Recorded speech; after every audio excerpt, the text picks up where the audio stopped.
there were some really interesting parts, and all the interesting parts were the parts about sort of the ideas that people had and those things that changed people's perspectives. And after about a year of struggling with this, I realised where the story was, and I realised what I needed to write. And the thing was, it had been there all along.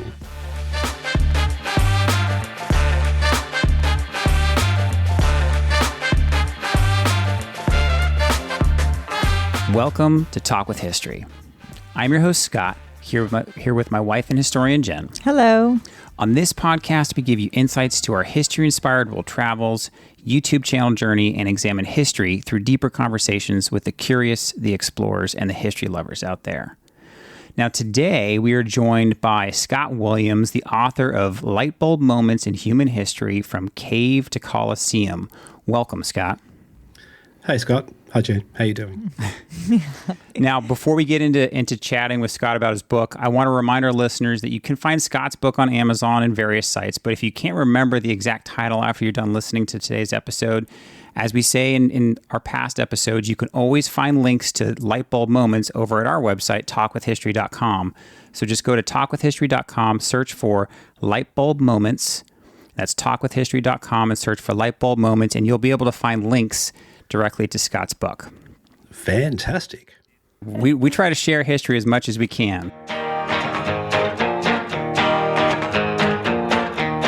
Now, as I mentioned earlier, we're joined today by Scott Williams, the author of Lightbulb Moments in Human History, From Cave to Coliseum.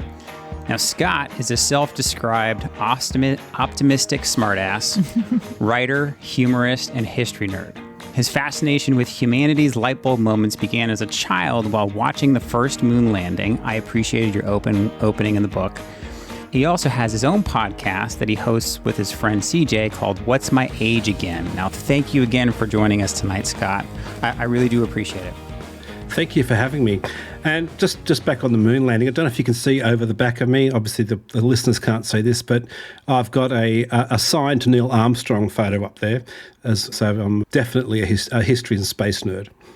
Yeah, no, I actually really appreciated the opening. I didn't get to read the whole book. I poked around a little bit, but you sharing that kind of drew me right in to your perspective and why you wrote this book. So maybe we can jump right into that. So was that moon landing, was that really something that kind of sparked the flame of your interest in history and these kind of large historical moments? Oh, absolutely. I mean, if you're 6 years old, I used to get up. Obviously, in Australia, the launches and landings were totally different times for what it was for you guys. And often I'd get up in the morning at like 5 o'clock in the morning with my dad, and we'd sit there watching launches. We actually saw the moon landing at school. We were actually at school, and they rolled out the TV set, and we watched the moon landing at school. And I mean, those kind of things really stick with you.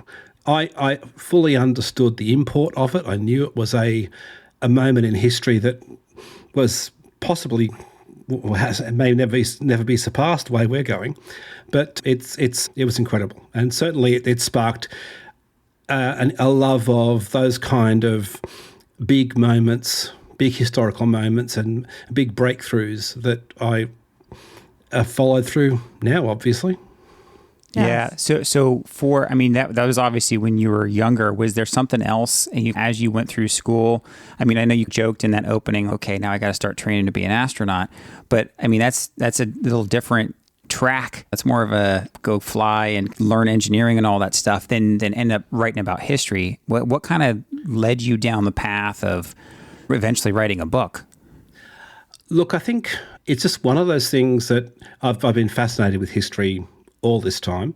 I only really started writing in my late 50s. So I wanted to write, but I could never work out an angle. And finding the angle was the hardest thing for me.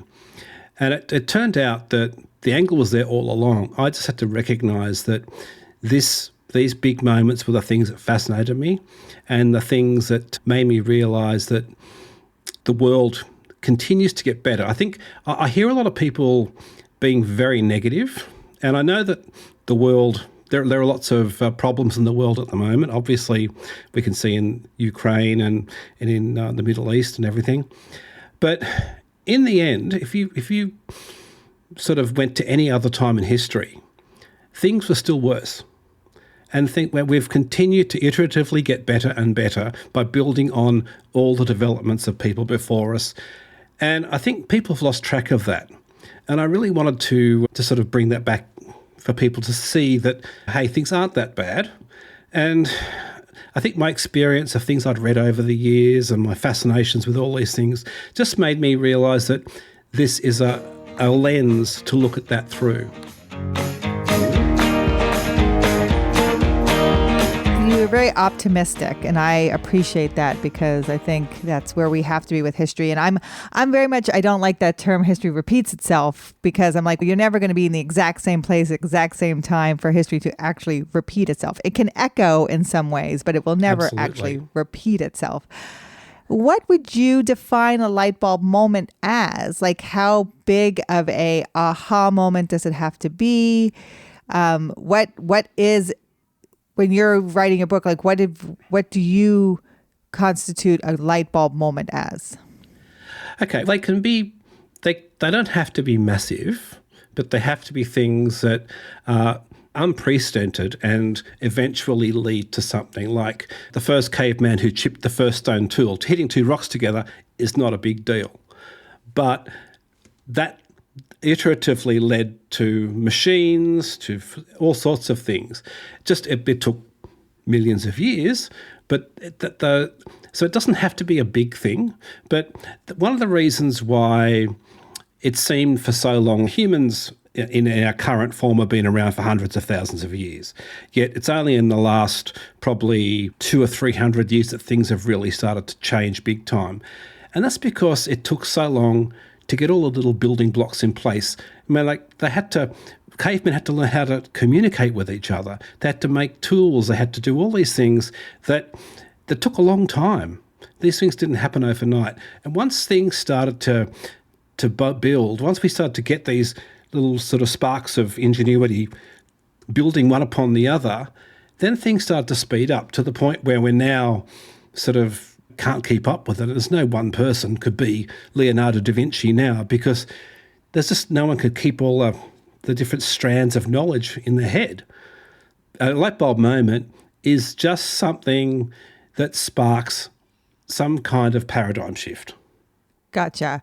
So I remember in grad school learning about what constitutes a civilization, right? When do anthropologists give the term civilization to a group of people? And it's when they can find proof that they have a bone that is healed.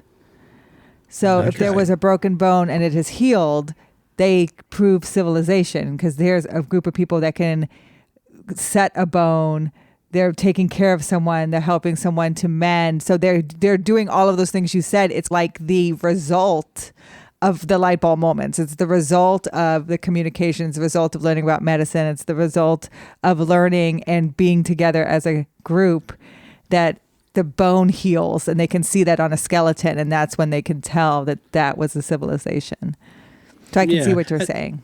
Yeah, it's like collective learning. I mean, once we start to get a body of knowledge, we have to somehow pass it on. Now, for thousands and thousands of years, there was no writing. So the only way they could pass it on was by speech. But if someone got old and they died, they lost that information. And they were, like you were saying, when they can look after somebody who is unwell, that means they're beginning to appreciate what they bring to the group in knowledge, and that appreciation of knowledge then sort of they then get a chance to pass that knowledge on. It just shows, like you say, it's civilization building. And like you said, we're at this point now where AI, it's so fast. No one person can do it. It has to be like these collective, like now you can maybe you can specialize in your one area, your one field of study, and have something great happen, and you put the face of it. But there's nobody who's going to be like a Thomas Edison today. Like you just don't have the capacity to do it. With people moving so fast, there's 2,000 Thomas Edisons living right now that are working really fast.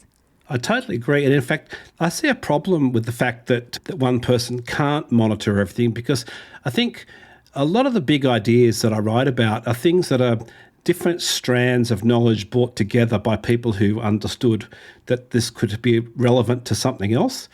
But if you've got people who are so focused in their field, they don't know about another field, they can't see the connection, they can't see the relevance, you're not going to have some of those big light bulb moments unless there's someone who is like a polymath who can just look at everything and say, hey, hold on, that's pertinent to that. So it's difficult. Yes. And you've taken your light bulb moments and you've categorized them. You've put them into 4 groups. Yeah, that was. I mean, it's legit. But I'm not a historian as such, and it's not an intellectual book. I wanted to try and have a framework to hang it off, and I did characterize them into different groups. But that was more for anyone who was reading it who wanted to have something to sort of just to look at and see how things related. But also, my editor had said to me, you should do something a little bit more intellectual here. So that wasn't in part of the original book. And I chafed at that a bit because it made it seem like I was more of a theorist than I really am. So, I appreciate it. Yeah. I appreciated that. I mean, so I appreciated, again, that was kind of in the early part of your book. You say, okay, here's the categories, but you do caveat, listen, I'm not a huge fan of these you poke fun at yourself right away. And so I appreciate the humor right up front. And I'm actually looking forward to digging deeper into the book, because I feel like your book is one of those ones that someone could pick up at any given time and just flip to a chapter or flip to a certain spot. They could either read it all the way through, or they could just say, hey, this is interesting. This caught my eye on TV. Oh yeah, that's one of the chapters in this book. I mean, is that kind of how you intended this? Was to be easy to read, either front to back, or pick it up whenever you could?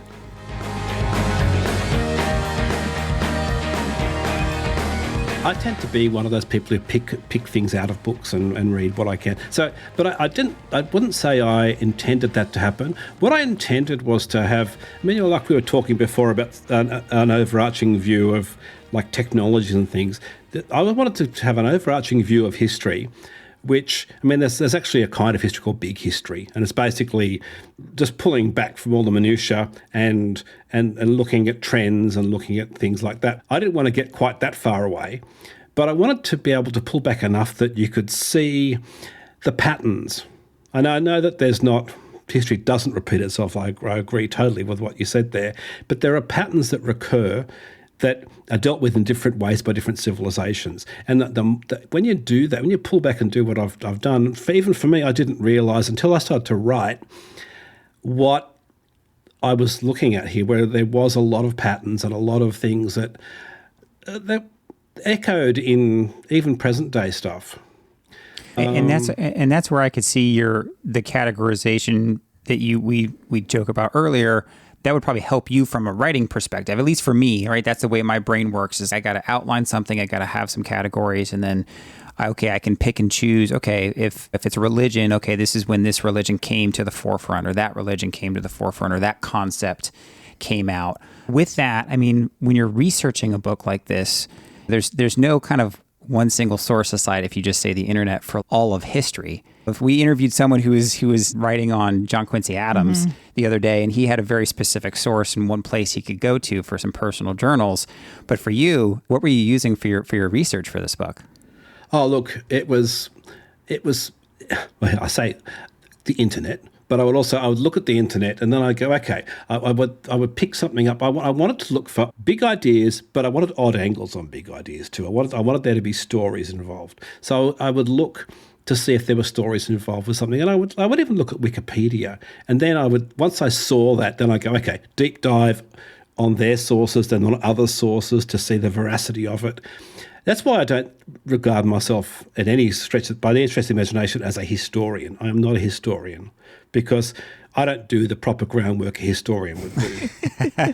Yeah. I would be loath to. People sometimes say, "Oh, you're a historian." No, I'm not, and that's not because I respect historians too much to equate myself with a historian. But I respect history, and I don't write stuff that's not true or that isn't any. that hasn't been reported as true. If any history I've written is debated, I will then put a caveat on that and say, hey, this is a great story, but it's debatable. But I will go the great story if there's one there, purely for entertainment's sake. It's an entertainment book. It's informative, but it's meant to be entertaining. To see it as inspiring. It's one of those inspiring books, right? It's one of those, if this person could do that, maybe I could do that. If that person was in this situation, I'd like to think I would do that in this situation. I think that's what we want to hear these history makers that made these hard decisions and did things that we can look at and be like, wow, I'm inspired to do something like that. Like Neil Armstrong, right? I'm inspired to reach for the moon and then have a really great line once I hit the moon. Yeah. Absolutely. And a glitch in the recording. Exactly. So how long did it take you to write the book? When I started writing it as a history of education. It began as that. And I spent probably about a year putting it together as a history of education. And then I started to go, there were some really interesting parts, and all the interesting parts were the parts about sort of the ideas that people had and those things that changed people's perspectives. And I'm a teacher by trade, and so that was where I thought education was good. I was looking for an angle. Education was the angle I was going for. Then I realised that A, not many people would be super interested, and B, there was a better story there, or there was a better book there. And so after about a year of struggling with this history of education, I realised where the story was, and I realised what I needed to write. And the thing was, it had been there all along. Ever since, like I say in the book, I don't know if you got that far, but my dad would read to me at night, and I wanted to be read non-fiction books. So he'd read to me about ancient Egypt. He'd read to me about all these history things. And it started all back then. And then over the years, I've just always touched base with history things, and even my love of science fiction. To me, science fiction is the history of the future, the history I'll never get to see. So I love science fiction because obviously I'll be dead, but that gives me a bit of an idea as to what history might be like. So everything for me is about historical moments. So what are some of your, if I'm going to tell a friend about this book, and even just the quick reading that I did of the first 20 or 30 pages, I actually really started getting into it, and then my kids yelled at me about something, and I had to go warm up a hot dog or whatever it was. But so what are some of your favorites that, as you were writing this, or that kind of stood out to you the most in this particular book?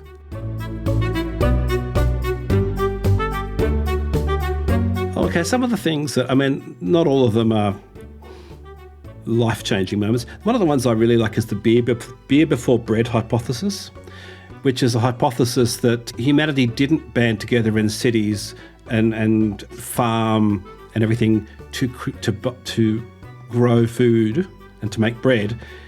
They needed to make beer. And so one of the reasons that they sort of developed farming was to create a reliable source of grain for making beer. For making beer. Okay. And that's actually a bona fide theory. That's not someone off the internet. That's actually, there's a scientific paper that it's only a theory, but it's still an interesting one. And it's certainly... It's a fun one, yeah. Yeah, it's a fun one. And when you see how important beer was to early civilizations, the Mesopotamians loved beer, although the beer they drank wasn't exactly like what we would drink. Apparently it was more like porridge, and they had to drink it with a straw because of all the bits and pieces that were in it. Oh, my gosh. Hardy. Yeah, the Egyptians loved beer. The Chinese loved beer. So it was one of those things that it's universal. And it's conceivable that beer before bread hypothesis was true. The fact that writing was pretty much invented by accountants. So even though we see writing now as literary sort of pursuits and all that kind of stuff, it was the accountants of Mesopotamia that really started to sort of put things down not paper, obviously on clay, but they started to make marks in clay. Those marks became more important, more complex, and then a written language came out of that. That was interesting. That makes sense. That it's useful for money. Useful for money, Trade. right? Leave it to the accountants and the IRS types here, at least here in the States, to invent the system that would track all the taxes that I gotta pay. Oh yeah.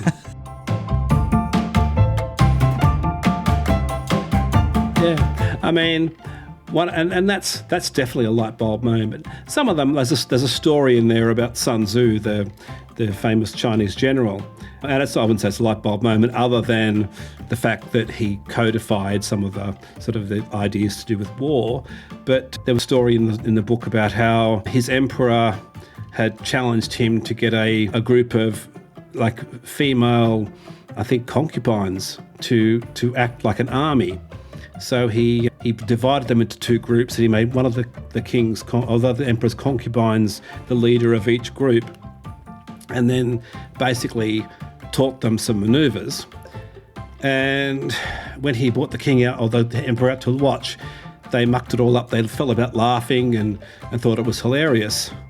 And so he executed both of the concubines who were the leaders, and then retrained the ones that were left, and they performed perfectly after that. Absolutely. It's motivation. Yeah. That'll teach you to learn the art of war very, very quickly. Yes, absolutely. Oh my goodness. So there's loads of stuff like that. A lot of the stories to do with mythology in ancient Egypt and Rome and Greece. I mean, I won't give away. There's a lot in there. And obviously, and this one could be a little bit controversial in the States, but there's some interesting stuff about Christianity too. But we might not go there right now. Yeah, I mean, there's lots of things. I mean, and that's a great point, and that's why I appreciated you setting the stage of, hey, there are categories. If you, the reader, wants to think of things in a certain category, you're giving us the tools, and then you say, hey, you don't have to use them because I don't even like using them. But to your point, religion, politics, the idea of government, and all that kind of stuff. I mean, I'm sure a lot of those things are those light bulb moments. And I think that it's important to know the history. No matter if you like it or not, or if it sits well with you, you should know it, because if you're going to have a conversation, a critical thinking conversation about something, then you need to know what's the other side and what's the evidence, and let's have a conversation about it. So I think that's good that you put that in there. Don't shy away from that. Oh, absolutely. And I think one thing we have done recently, and I suppose we're looking at the dumbing down of society, the people don't tend to think critically, and they don't look at the past, they don't look at science. And there's so many of these things that we really need to move forward. And I mean, I've here in my saying that I think the world keeps getting better, but we're in a bit of a downturn now. I'd say if I always say that it's like the stock market. We're on a steady uptick, but there are corrections along the way. And right now I think we're in a correction. Was there anything when you were studying kind of these light bulb moments, and I think you alluded to it, like even writing, it depends on what's done with it. Writing could have been positive, like the Bible, or it could have been negative, whatever. But that's right. That's what you wrote in the book. Yeah. Mm-hmm. I mean, was there other things like that in your book for light bulb moments that were both, I guess, positive and negative? Oh, look, tools can be used for multiple things. You can use a knife to sort of butter bread. You can also stab someone with a knife. There's lots of alternate uses for seemingly good things. Free speech is a great thing, but free speech can be abused. And I think no one's calling for free speech to be curtailed, but you do wonder why people can get away with saying blatant untruths and changing, like basically changing people's outlook on history based on untruths. That to me is wrong and shouldn't be allowed. But then how do you police that when free speech is so important?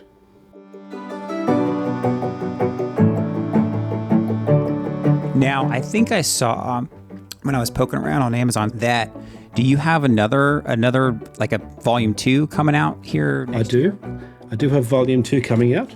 There we go. There's volume 1, volume 2. There you go. So there were just so many that you found that You had another book? Well, basically what I'm doing is I'm just moving through history. The first book goes from the first humans up to the end of the Roman Empire.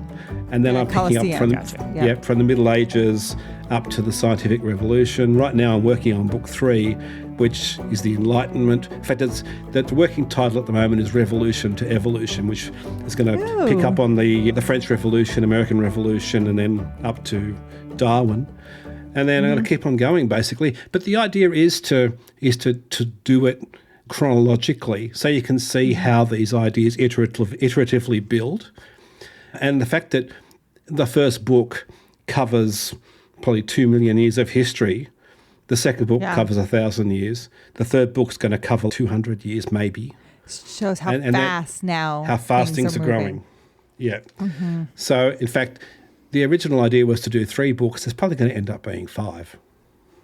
Wow. And that's not because awesome. I'm sort of stretching it out to try to do whatever. I'm struggling to fit it all in. And in fact, I'm sure anyone could look at the first book and go, why didn't you put this, or this?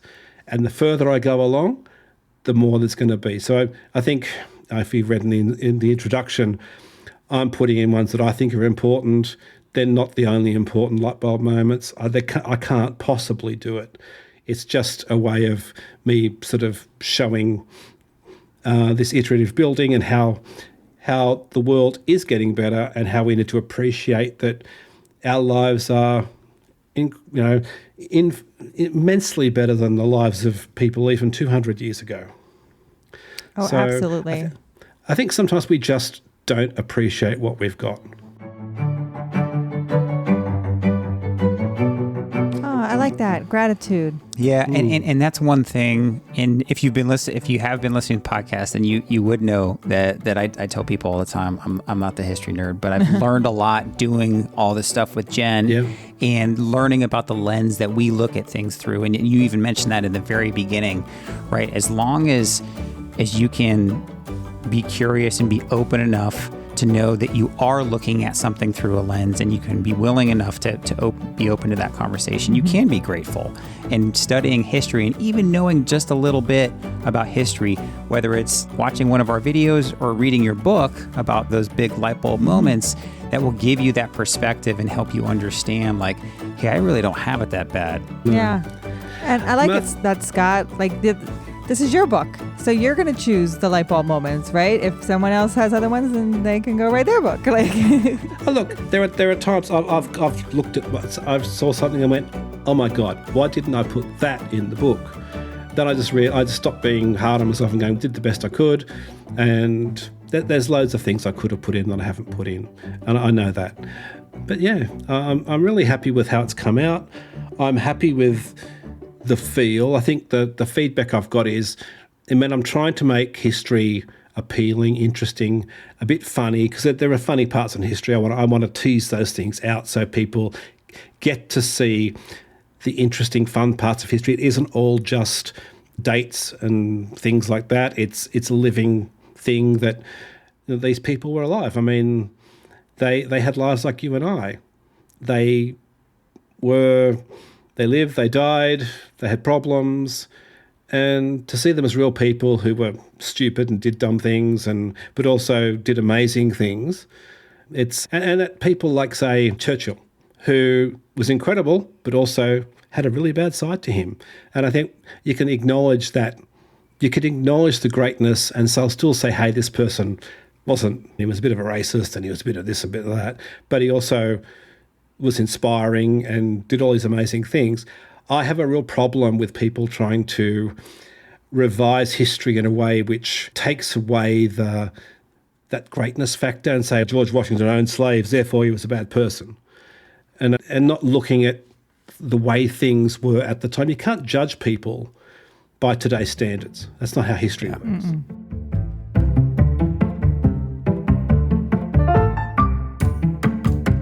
No, not at all. And I think we were just talking about that earlier today. I think that's the whole point. They just took down they removed the Thomas Jefferson statue from the New York City Hall, It's been up there for it's been in there for 187 years. And I say we're not doing our jobs as historians if that stuff is happening, because if people can dumb people down to one thing about them and it's a bad thing, and then remove everything else that they've influenced and done and created and changed, then we're not doing job as historians to provide context.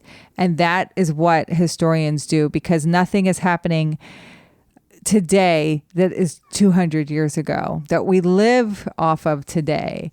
And so I totally agree with you. I find it very fascinating that people want to just take all the past and judge it today and then put it on a side.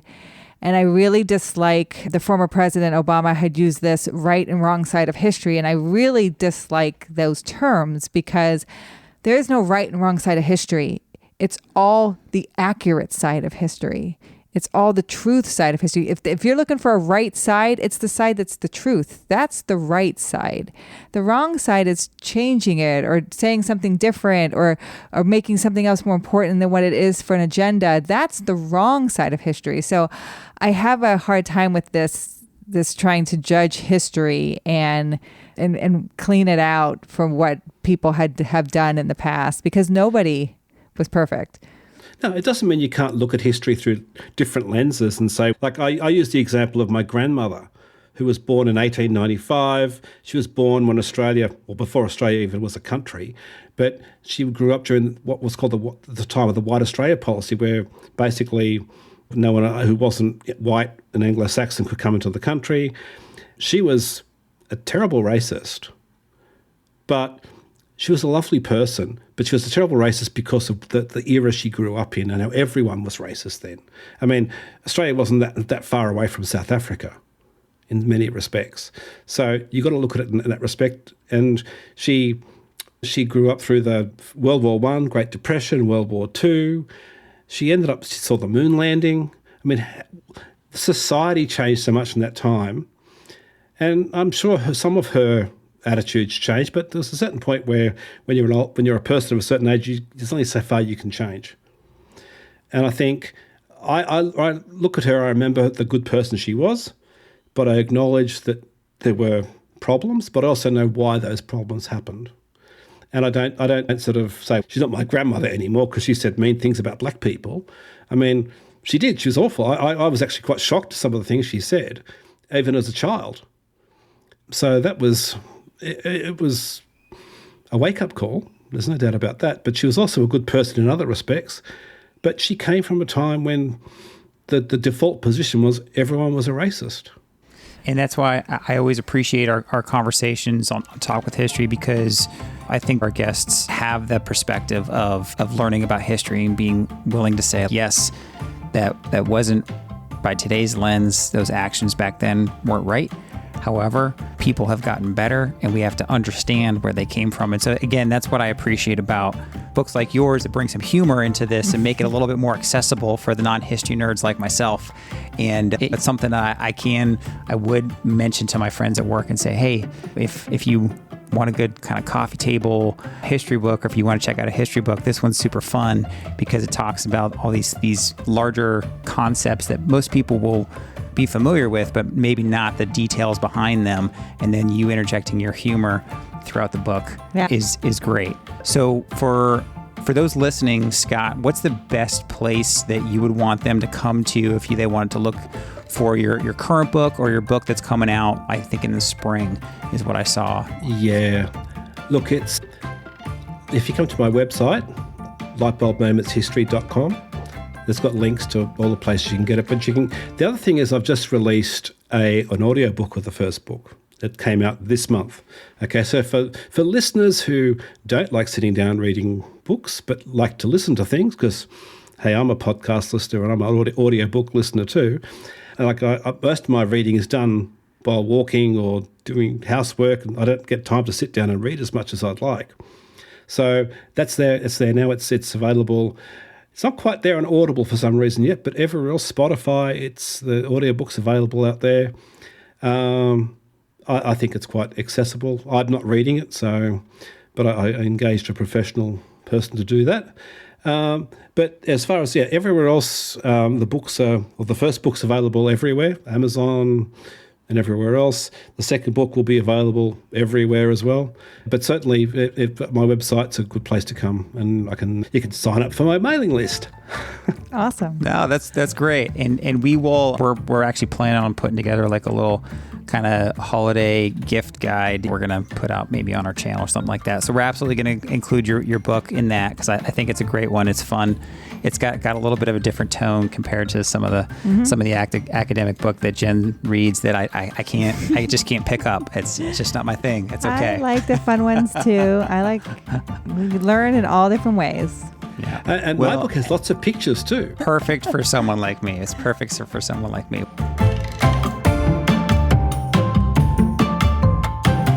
As Scott writes in his foreword, quoting Sir Isaac Newton, "If I have seen further, it is by standing on the shoulders of giants." If you want a book that will inspire you by learning about the lightbulb moments of history, I highly encourage you to check out Scott's book, Lightbulb Moments in Human History.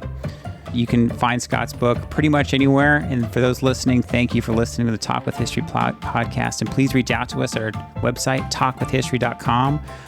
But more importantly, if you know someone else that might enjoy this podcast, especially if you think they'd be interested in this book, please share this episode with them. We rely on you, our community, to grow, and we appreciate you all every day. We'll talk to you next time. Thank you. Thank you.